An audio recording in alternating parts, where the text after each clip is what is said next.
So I guess the new standard for animation is to copy Into Spider-Verse and abandon the old bland and 3D look of Disney and Pixar and make movies like this? Okay. Teenage Mutant Ninja Turtles Mutant Mayhem. That's a mouthful, alright.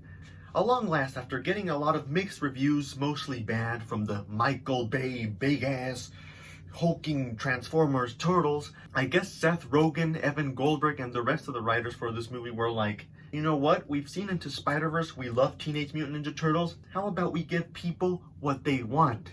Let's grab them both, make a baby, and make voila! I'd like to say that for some films, it feels like Hollywood is finally listening to what people want and giving us actually good movies that aren't just there for the bling bling. Yeah, we got the Into Spider-Verse movies. Then we got all 3 Spider-Men in one movie, yo. Then we got to see Michael Keaton as Batman along with multiple Flashes and Supergirl. Now we got a proper Teenage Mutant Ninja Turtles. And later on we're gonna get a Wolverine Deadpool movie. Goodness, my Hollywood, not bad. Even with video game adaptation, we've been doing good. Dungeons and Dragons was kick-ass. Goodness, I know Hollywood's been spitting out garbage. I just reviewed Blue Beetle in my last episode. But you know, you gotta give them points where they deserve it. So now we have what I've been hearing is a proper Teenage Mutant Ninja Turtles. This time they actually talk, act, and look like teenagers. They don't look like Dwayne "The Rock" Johnson when he was 13 or something. And yeah, here we are. So what does Geisat have to say about this movie? First of all, I gotta address that I've never been a Mutant Ninja Turtles Trekkie. Personally, I was more of a 3 Ninjas kind of guy myself. We should run! We should hide!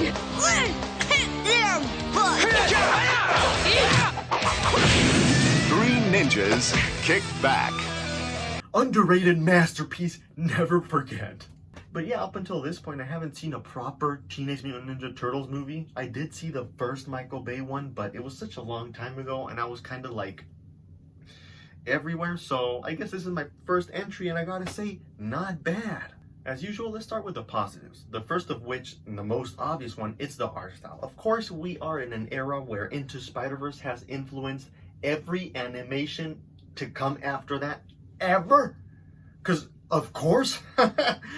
But we got a kind of tree branches of the style. And in this case, we get a more concept art, kind of more scratchy, painterly style than the more comic book style we are familiar with in Into Spider-Verse. But it looks fantastic, and frankly, with the style of Into Spider-Verse, the Teenage Mutant Ninja Turtle universe and, you know, vibe is the absolute perfect recipe for a fantastic looking film.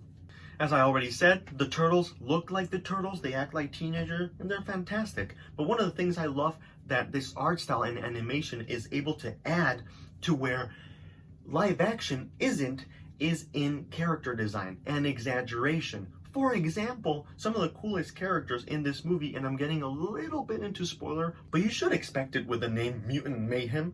What can I say?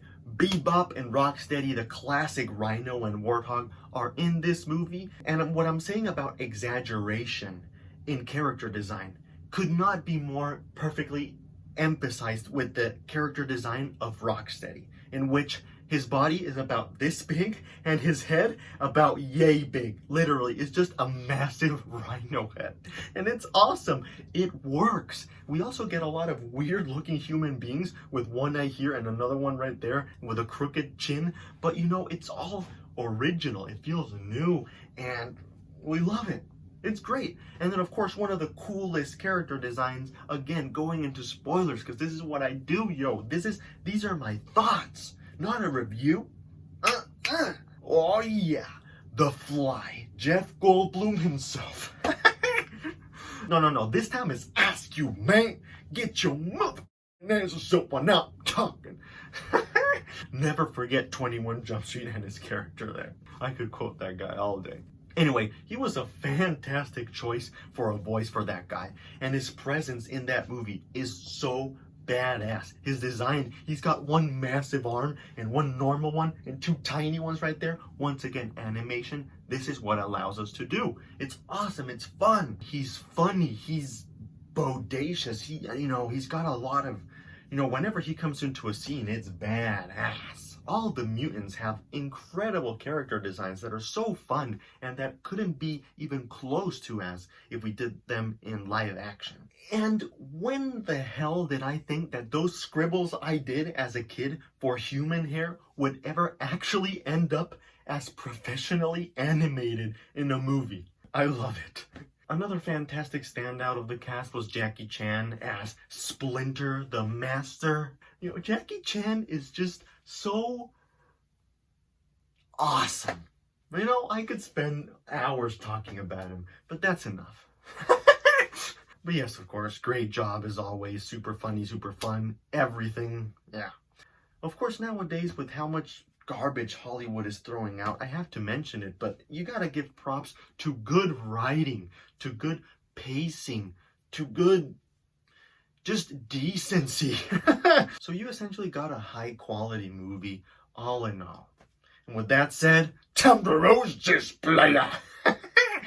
Anyway, as I was saying that the art style was fantastic and a nice breath of fresh air against my face, it does have some flaws in that the scribbly nature of the style can sometimes be a little too much. There can be a lot of information, and quite frankly, with all the earth tones that you get from mixing turtles in sewers and night scenes, a lot of the time I was getting lost as to what was happening, and it was difficult tracking where everything was. Another thing that is classic these days in Hollywood is too much humor. This movie, I was going into it expecting a similar feel like into Spider-Verse, where it's very funny, but it's also very serious.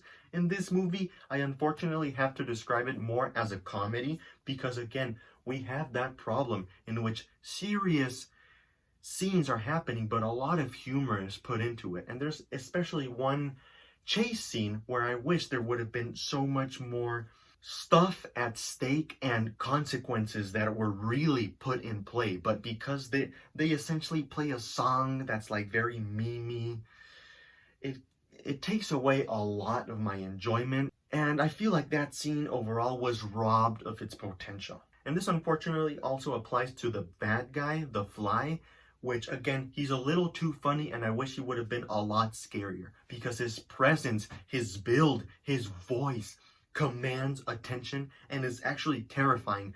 But there was never a time in the movie where I was genuinely shocked at how evil and how scary he was. Like I was in Into Spider-Verse once again. We love you with Kingpin and with the Prowler. You know, every time the Prowler shows up, you get the theme that that's exactly how it sounds. But anyway, you know, once they show up, things get serious. Jokes go out the window and story is put in, you know? Atmosphere, scary atmosphere is put right in, and it's awesome.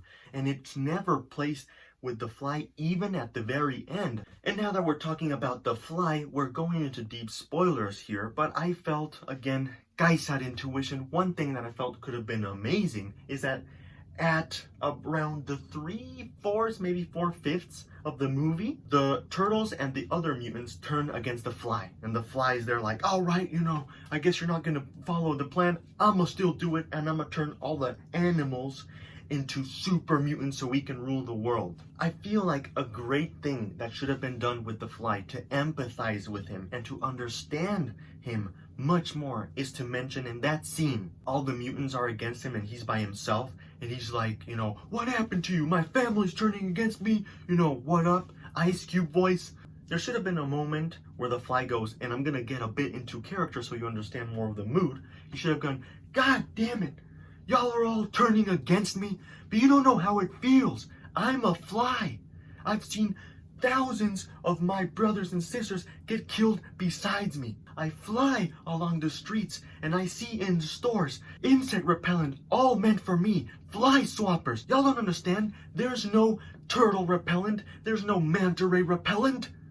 Y'all don't understand the true evil of humans. And in that scene, you cut back to him like actually experiencing all that, because he's gone through something the animals haven't. You know, how many flies have you killed in your life, but how many turtles have you killed in your life, or manta rays, or alligators? None. He was like the very smallest of animals that, like mosquitoes, people just and it's nothing. It's like a game. So we should have gotten to the point where the Fly makes that clear. And then maybe he could go like, all right, well, you know what? I don't need y'all. I have my plan B. And then he goes up to a computer, and in the computer we see like, you know, the target of the gas, and it says all animals. And he goes back because, you know, obviously he doesn't want to mutate all the animals that are betraying him. So instead, he erases that and puts flies all over the world. He turns around and he's like, you know what? I don't need y'all. I'm gonna turn all my fly brothers into mutants, and we are gonna rule the world. You know, how cool would that have been, yo? Come on! It would have added so much more depth to his character. You get to see an interesting perspective all the other characters couldn't understand. And it would make sense, you know, it's like flies are disposable in this world, whereas all the other, like, all animal species except maybe mosquitoes aren't. Anyway, moving on. This is a common problem in movies, but it's that in general, they have too many themes. For example, in this, there's the theme of Splinter protecting the turtle, so it's like animals against man and the Fly against man. There's the themes of animal torture again. There's the theme of early adulthood. There's the theme of being exposed to the real world. Then there's the whole April O'Neil arc, which is about believing in yourself, the problem with high school and bullying. Then with her and the blue frog. I don't know their names. It's the theme of love. You know, there's a lot of themes, and it gets kind of muddled up. And by the end, I think it's Jeremy Johnson that expresses it perfectly. The movie is telling you the themes rather than showing them to you, because there's just so much. It just has to go like, hey, and this is why you can't mistreat animals. And the turtles are like, yeah, and we feel so bad we can't go out to the street because y'all hate us. You know, it's like very much in the face. And with this mood, unfortunately, the ending didn't hit as hard because, again, it felt without any stakes, without any consequences. I felt like the Fly really wasn't gonna hurt people. He was just there kind of going like, I'm awesome, Godzilla, instead of actually doing any damage. So there's the consequence for having all this humor in the movie. And this is actually something I haven't heard anyone else mention, but that I noticed, and I'm like, whoa, is that gonna be a problem? It's with the writing of the Teenage Mutant Ninja Turtles, in that they're very teenager and they're very modern. So they're using words like Riz and flex and, you know, those kinds of words that yours truly isn't cool enough to know. But, you know, in the theater, I was like, okay, I understand those references now, but in 5 years, when those words are no longer used, will audiences be cringing at this movie the entire time? Because just think of the word swag. How often do you hear that nowadays? If someone says swag, you want to give them a slap and cringe, have a seizure. So it's going to be interesting to see how this movie holds up in a couple of years. One phrase that is amazing from a completely separate video, not having to do with the Mutant Ninja Turtles, is said by the Critical Drinker. I'm going to use that quote for this movie. This movie is written for modern audiences, not for all audiences. So yeah, that's perfect. Ladies and gentlemen, this was Teenage Mutant Ninja Turtles Turtle Mayhem. What does Skyset think? Well, we have a very funny movie with an awesome art style, very good writing. You know, it's competently made. It was fun, funny. Some humor did drag it down. There were moments where I wish it had more stakes in the game. Towards the end of the movie, I started losing some interest because I kind of noticed there wasn't going to be a whole lot of darker tones that I wanted to see. But yeah, you know, I had a very enjoyable time, and for that, I'm going to give this movie an 8 out of 10. Ladies and gentlemen, thanks for watching, and I'll see you in the next video. Bye-bye.